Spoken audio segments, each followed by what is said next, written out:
फैसलाबाद थाना रेल बाजार के इलाका में बेटों ने अपनी सुतेली मां के साथ जायदाद की खातिर नाइंसाफी और झूठे मुकदमात का इंदराज करवा दिया। मजीद जानते हैं शाहिदा अरूज की जुबानी। जी, मेरा नाम शाहिदा अफजल बेवा अब्दुल जब्बार। ये मेरे 2012 में मेरे हस्बैंड के जो है उनको पहले हार्ट अटैक हो गया, उनकी डेथ हो गई। बच्चे मेरे छोटे थे, मेके में ना मेरा कोई भाई था ना बाप था, मतलब बहनें अपने अपने घरों वाली थी, ससुराल में भी कोई नहीं था। तो मेरी बहनों ने मतलब मेरी शादी करवा दी ताकि आपको शेल्टर मिल जाए, आपके बच्चों का तोहफ़्फ़ मिल जाए, इसलिए मुझे दूसरी शादी करनी पड़ी। जी देखिए, मैं जिस घर में बैठी हुई हूँ ना, ये घर मेरा रेंट का है। जब्बार साहब ने शादी करके मुझे इसी घर में रखा था। यहाँ पे वो मेरा ख़र्चा अफोर्ड करते थे, रेंट देते थे, सारा कुछ वही करते थे। उसके बाद मेरा कोई भी नहीं है। बच्चे मेरे जो हैं वो पढ़ रहे हैं, स्टडी कर रहे हैं। एक बेटा शादीशुदा है, वो अपने घर वाला है। तो ज़ाहिर है उनकी जो विरासत थी उसके लिए मैंने जब रब्ता किया तो उनके जो दूसरे बेटे हैं, मतलब मेरे सुतेले बेटे, वो मुझे मेरा हक़ देने के लिए तैयार नहीं है। हालांकि मेरे नाम पे विरासत भी हो चुकी है, मुझे मेरा जो हिस्सा है वो डिक्लेयर हो चुका है, अदालतों से भी हो चुका है, लेकिन बच्चे जो है वो मुझे मेरा हक़ देने को तैयार नहीं है।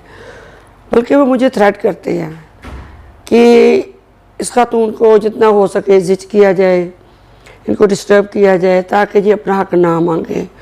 वो तरह तरह के मेरे पे एलिगेशन लगाते हैं, बल्कि मेरे ऊपर ये झूठी FIR कटवाते हैं, मेरे दूसरे बच्चों पे भी कटवाते हैं, तरह तरह के मतलब कि झूठी जो है बेबुनियाद बातें कि ये अपने हक़ से दस्तबरदार हो जाए।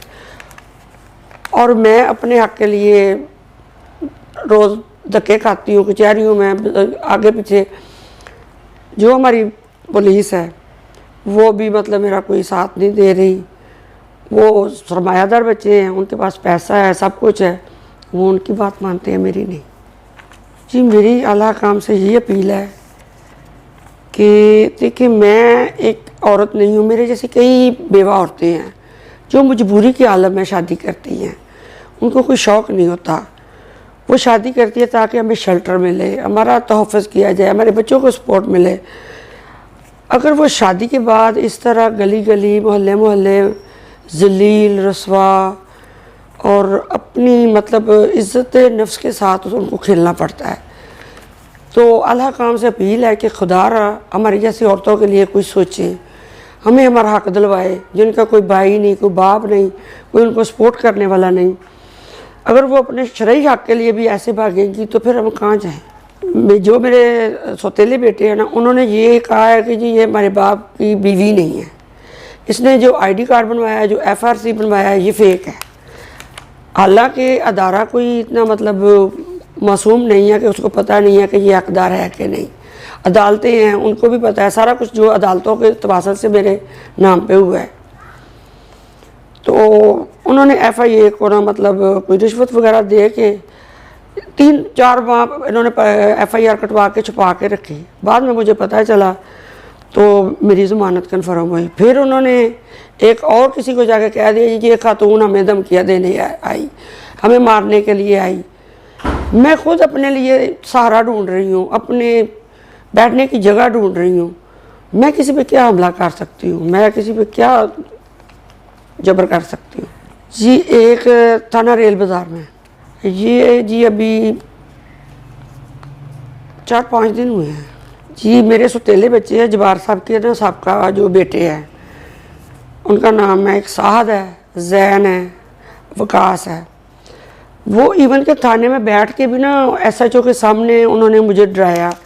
उन्होंने कहा कि अब तुम ना अपनी जान की खैर मनाओ, अब हम आपको बताते हैं कि तुम्हारे साथ होता क्या है। तो मैं इस चीज़ से बहुत खौफज़दा हूँ कि पुलिस भी उनके साथ मिली हुई है, साज़बाज़ है।